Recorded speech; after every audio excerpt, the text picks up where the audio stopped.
Kuryama no kubyuka ni imbabazi z'Uwiteka bene data, igitondo cyiza kandi cy'umugisha cyangwa se icyamunsi cyiza, bivanye naho buri wese aherereye ku migabane itandukanye y'isi. Mwese mwemeye kwifatanya natwe gusangira ifunguro ry'umunsi kandi rya buri gitondo. Insanganyamatsiko ya none ku wa 18 Kamena mwaka wa 2025 wa gatatu iragira iti Imana yica imigambi y'incakura. Imana yica imigambi y'incakura. Mbere ko dusoma ijambo ry'Imana, reka tubanze turimbane indirimbo y'114 mu ndirimbo zo gushimisha Imana igira iti kuva ubu sintinya ibizaba ejo. Niturangiza dusome ijambo ry'Imana.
data aravuga ngo kuva ubu sintinya ibizaba ejo, ibyago cyangwa amahirwe, nzi byose ko Imana ibitegeka, kwiganyira nuko ubusa.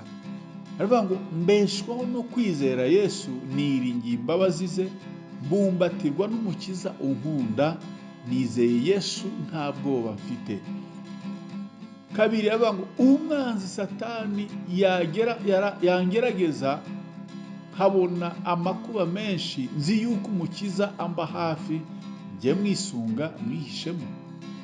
Gatatu aravuga ngo numva amatsiko mu mutima wanjye yo gucya ku munsi mwiza, Yesu ubwo azagaruka kunjyana mu rugo rwe rwo mu ijuru. Amen. Reka dusome ijambo ry'Imana mu gitabo cya Yobu, ibice ni 5 umurongo wa 12 tugeze kuri 16. Ibice 12 tugeze ku murongo wa 16. Turavuga ngo yica imigambi y'icakura kugira ngo amaboko yazo adasohoza imirimo yazo, kandi Imana itegera abanyabwenge mu buriganya bwabo, n'inama z'abicakura ikazubika.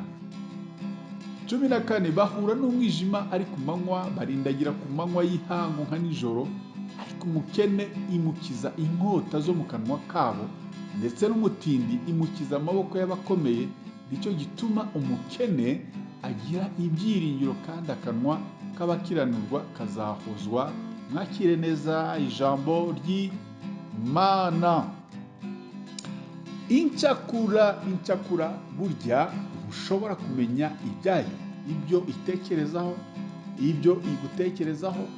Akenshi iba igusekera, ikubwira neza, ndetse ikagerageza kukwereka ko muri inshuti, kandi nyamara burya iba irimo igupangira cyangwa se igufitiye imigambi mibi kandi mibisha. Ikwifuriza ibibi wowe utabizi, wowe ukibwira ko muri kumwe, muri inshuti, mugendana. Mu Gifaransa haravuga ngo il néantit les projets des hommes risés, et leurs mains ne peuvent les accomplir. Nibiki biranga abantu b'incakura. Biranga abantu b'incakura barangwa n'ubwenge bwinshi, ubwenge bw'isi, gushukana, kuryaryana n'ibindi. Icyakura ishobora kukugambanira mwari kumwe, ugahura n'akaga, kandi mwahura ikifatanya n'abakugambaniye. Yobu yahuye n'icyakura ba Elifahazi zazaga kumusura ubwo yabaga arwaye, ubwo yabaga ahuye n'ibyago byinshi bitandukanye. Arapfushije abana, amatungo yararwaye, ibishute umubiri wose, bakaza kumushungera, bakaza bakamwereka ko bifatanyije nawe, kandi nyamara babaga barimo kumucakura, bamuryarya.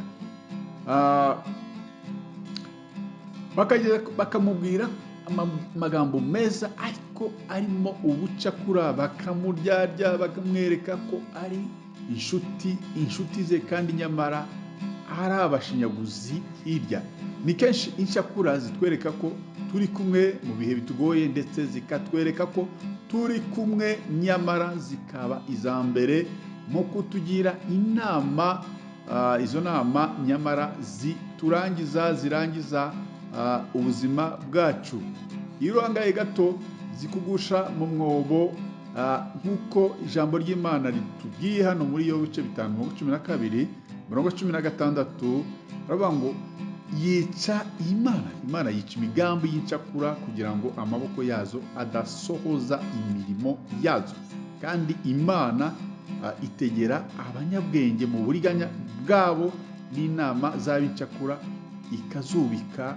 Bahura n'umwijima ari ku manywa, barindagira ku manywa y'ihangu nka nijoro, ariko umukene imukiza inkota zo mu kanwa kabo, ndetse n'umutindi imukiza amaboko y'abakomeye. Nicyo gituma umukene agira ibyiringiro, kandi akanwa k'abakiranirwa kazahozwa. Ni kenshi incakura ziba zigambirira mu mitima yazo kutugira nabi, ariko Imana ikagenda yica imigambi cyangwa se plani zazo kuri twebwe. Imigambi yazo mibi kuri twebwe. Mwene data, ndakwifuza ko imigambi yabo kuri wowe, imigambi icakura kuri wowe yafata ubusa, nawe Imana ikayica, imigambi yayo ikayiburizamo, nawe ukabasha kurokoka, ukabasha kuba muzima uyu munsi wa none. Bakugambirira nabi, abagupangira nabi, abagucakura mu kazi, abakugendaho, abagufitiye plan B, Imana yice imigambi yabo mu izina rya Yesu Kristo. Ijambo ry'Imana ridufashe kandi tugire neza. Amen. Dusenge. Data, mu izina rya Yesu Kristo, tweretse bene data bafite intambara, bafite ababacakura, bafite ababagambanira mu kazi, bafite ibibagwanya mu kazi, bafite intambara zitandukanye. Mwami Yesu Kristo, ndakwinjiza kugira ngo wice imigambi y'icakura kuri bo kandi babashe kuba amahoro nk'uko ijambo ryawe rivuga. Urakoze urakarama, bana natwe muri byose, ni mu izina ryawe ryera Yesu Kristo bisenze. Amen. Mwari kumwe nanone nk'uko bisanzwe na mwene so muri Yesu Kristo, Bishop Apollinaire M.Gakombe, Shumba mukuru itorero The Evangelical Covenant Church of Rwanda ICCR. Imana y'amahoro ikomeze kubana namwe mwese bene data. Bifurije kugira umunsi mwiza n'akazi keza. Shalom shalom, ndabakunda.